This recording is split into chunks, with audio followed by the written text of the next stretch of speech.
எல்லாருக்கும் பிரைசலால். பாருங்க, நிறைய பேருக்கு இந்த ஒரு கேள்வி ஓடிக்கிட்டே இருக்கும். நம்முடைய ரட்சிப்பை நம்மளால் இழக்க முடியுமா? நான் பாவம் செஞ்சுட்டேன், நம்முடைய ரட்சிப்பை நம்மளால் இழக்க முடியுமா? Can I loose my salvation? பாருங்க, நம்ம ஒருபோதும் நம்முடைய ரட்சிப்பை இழக்க முடியாது.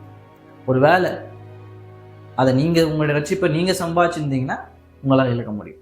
ஒருவேளை ரட்சிப்பை நம்ம சம்பாதிச்சோம்னா நம்மளால் இழக்க முடியும். பாருங்க, நம்ம அதை சம்பாதிக்கல. பாருங்க, வேதம் சொல்கிறது அவருடைய விலையேறப்பட்ட ரத்தத்தினால் நம்ம மீட்கப்பட்டிருக்கோம். கரெக்டுங்களா? ரட்சிப்பு ஆரம்பிக்கிற இடம் எங்க? அது தேவனிடத்துல தான். அது நம்ம இடத்துல ஆரம்பிக்கல.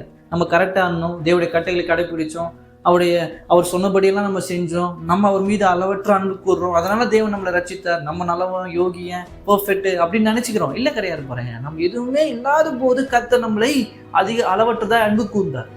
நீங்க யாத்திராவும் 20ஆம் அதிகாரம் எடுத்து வாசிங்க. முதல் 3 வசனத்துல தேவன் சொல்றார், நானே உன் யெகோவாகிய தேவன் முதல்ல. அதுக்கப்புறம் அவர் சொல்றார், என்னை தவிர வேறு தேவனை நீ சேவிக்க வேண்டாம்னு சொல்றாரு. முதல்ல அவர் ஒரு ஐக்கியத்துக்குள்ள ஜனங்களை கொண்டு வருகிறார். அதுக்கப்புறமா தான் சொல்றார் கீழ்ப்படுதலை கற்றுக் கொடுக்குறார். அந்த வசனம் வாசித்தா உங்களுக்கு தெரியும். பாருங்க, முதலாவது அவர் என்ன சொல்றார்? முதல்ல ஒரு ரிலேஷன்ஷிப், அதுக்கப்புறம் தான் ஒபீடியன்ஸ். கரெக்டுங்களா? நீங்க கீழ்ப்படியதுனால, தேவனுக்கு நீங்க உண்மை உள்ளவர்னால அவர் உங்களோட ஐக்கியமா இல்லை, உங்களை ரட்சிக்கல.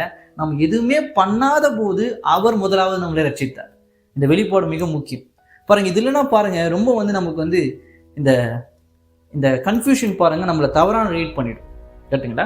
பாருங்க, சுவிசேஷம் முதலாவது நம்மை பாவி என்பதை நமக்கு வெளிப்படுது. நிறைய பேர் சொல்றதில்லை. ஏன்னா நிறைய பேர் நம்ம போய் நீ பாவின்னு சொன்னோம்னா நிறைய பேர் ஹர்ட் ஆயிடுவோம்னு நான் நினைக்கிறேன். பாருங்க, கிடையாது. பாருங்க, சுவிசேஷம் முதலாவது நான் பாவி என்பதை வெளிப்படுத்துது. அப்போஸ்தலர் நடவடிக்கை 2ஆம் அதிகாரம் பேதுரு பரிசுத்த ஆவியால் நிரப்பப்படும் பொழுது பாருங்க, அவர் பிரசங்கம் பண்றார். அங்கிருந்த ஜனங்களுடைய இதயங்கள் குத்தப்படும் என்று வேதம் சொல்லுகிறது. அதுக்கப்புறம் அவங்க என்ன சொல்லணும்னு நினைக்கிறாங்க? பேதுரு கிட்ட போய் கேட்கறாங்க, நாங்கள் என்ன செய்யணும்னு கேட்குறாங்க. புரியுதுங்களா? முதலாவது அவள் இதயம் குத்தப்படுகிறது.